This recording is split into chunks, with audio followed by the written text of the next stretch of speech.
یہ 26 رمضان المبارک 584 ہجری بمطابق 4 جولائی 1187 عیسوی کی ایک گرم اور حبس زدہ شام تھی۔ حطین کے مقام پر آگ اور خون کا ایک قہر آلود معرکہ جاری تھا۔ دونوں لشکر بڑھ چڑھ کر ایک دوسرے پر جنگی مہارت آزما رہے تھے۔ فریقین میں سے ہر ایک اپنے مقصد پہ قربان ہونے کو تیار تھا۔ آسمان نے شاید ہی اس سے قبل ایسا خون ریز معرکہ دیکھا ہو۔ اس جنگ میں فریقین کے شدت جذبات اور غیظ و غضب نے بے پناہ ہولناکی پیدا کر دی تھی۔ یہ انتہائی شدت بلا سبب نہ تھی۔ آخرکار اس تاریخی معرکے نے بیت المقدس کے مستقبل کا فیصلہ کرنا تھا، لیکن سلطان کے لیے یہ معرکہ فتح بیت المقدس سے کچھ بڑھ کر تھا۔ سلطان کے آزمودہ سپاہی اور سالار بھی سلطان کی بے چینی کو محسوس کر رہے تھے۔ دشمن کو خوب تھکا کر آخری لمحات میں انتہائی اطمینان سے کاری ضرب لگا کر میدان جنگ کا مکمل پانسا پلٹنے والا سلطان آج کچھ جلد بازی میں لگ رہا تھا۔ بالآخر تاریخ کا یہ خون ریز ترین معرکہ اختتام پذیر ہوا۔ فریقین کے بھاری جانی نقصانات ہوئے۔ 30,000 کے لگ بھگ مسیحی سپاہی ہلاک ہو گئے تھے، جبکہ کثیر تعداد میں قیدی بنا لیے گئے تھے۔ سلطان کے سامنے چند جنگی قیدی پیش کیے گئے۔ ان میں فرانس کا دلیر صلیبی بادشاہ گائے آف لوسیگن، المارک دوم، ویلم پنجم اور ریجنالڈ آف سیڈان بھی تھے۔ گائے آف لوسیگن کو سلطان نے اپنے ہاتھ سے پانی پینے کے لیے دیا۔ لوسیگن نے تشکر آمیز نگاہوں سے سلطان کو دیکھا اور کچھ پانی پی لیا۔ تب رواج یہ تھا کہ بادشاہ جسے اپنے ہاتھ سے پانی دے دیتا اسے قتل نہیں کیا جاتا تھا، گویا یہ جان بخشی کی علامت تھی۔ فرانسیسی بادشاہ کی تشکر آمیز نگاہوں کی وجہ بھی یہی تھی۔ اسی دوران گائے آف لوسیگن نے اپنا آدھا پانی پیا اور ساتھ کھڑے ریجنالڈ کو دے دیا، جس نے فوراً وہ پانی پینا شروع کر دیا۔ اسے پانی پیتا دیکھ کر سلطان کے تن بدن میں آگ لگ گئی۔ غیظ و غضب سے بھرے سلطان نے ملعون ریجنالڈ کو ایسا زوردار تھپڑ رسید کیا کہ اس کے منہ سے لگا پیالہ دور جا گرا۔ اتنے غیظ و غضب کی وجہ یہ تھی کہ ریجنالڈ وہ بدبخت تھا جس نے حجاز مقدس پر حملہ آور ہونے کا منصوبہ بنایا اور قسم کھائی کہ مکہ کو فتح کر کے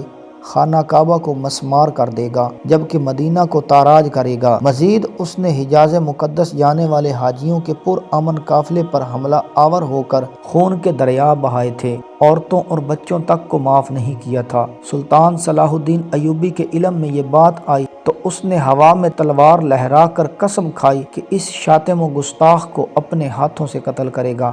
اب جب ریجنالڈ سیر ہو کر پانی پی رہا تھا تو سلطان کے ذہن میں تمام واقعات کسی فلم کی طرح چل رہے تھے۔ غیظ و غضب قابو سے باہر ہوا جاتا تھا۔ سلطان کے تن بدن آگ لگی ہوئی تھی، یوں محسوس ہوتا تھا کہ کوئی آتش فشاں لاوا اگلنے کو ہے۔ سلطان نے قہر آلود نگاہوں سے گائے آف لوسیگن کی طرف دیکھا اور گرج کر کہا، میں نے پانی تمہیں دیا تھا، اسے نہیں۔ اس کے لیے کوئی معافی نہیں اور کوئی پناہ نہیں۔ قہر آلود سلطان بجلی کی مانند لپکا اور اسے گھسیٹتا ہوا خیمے سے باہر لے گیا۔ سلطان کی تلوار بجلی کی طرح کوندی اور گستاخ ریجنالڈ کا سر ہوا میں اڑتا دکھائی دیا۔ سلطان گھٹنوں کے بل تلوار کے سہارے بیٹھا ہوا تھا۔ چشم فلک نے پہلی بار ہمت و استقلال کے پہاڑ سلطان صلاح الدین ایوبی کو روتے ہوئے دیکھا۔ فرتے جذبات سے سلطان دھاڑے مار مار کر رو رہا تھا۔ سلطان کے جانباز لشکری بھی جذبات سے مغلوب اور آبدیدہ ہو کر حیرت ناک منظر دیکھ رہے تھے۔ حیرت زدہ قیدی بھی یہ ناقابل یقین منظر دیکھ رہے تھے کہ فاتح جشن منانے کے بجائے داڑے مار کر کیوں رو رہا ہے۔ وہ شاید حالت جذبات کو نہیں پہچانتے تھے۔ البتہ گائے آف لوسیگن کافی کچھ عاشق کے حال دل سے آشنا تھا اور اپنے کیے پر شرمندہ بھی تھا۔ سلطان کی ہیبت کے باعث کسی کو اس کے نزدیک جا کر تسلی دینے کی جرأت نہ تھی۔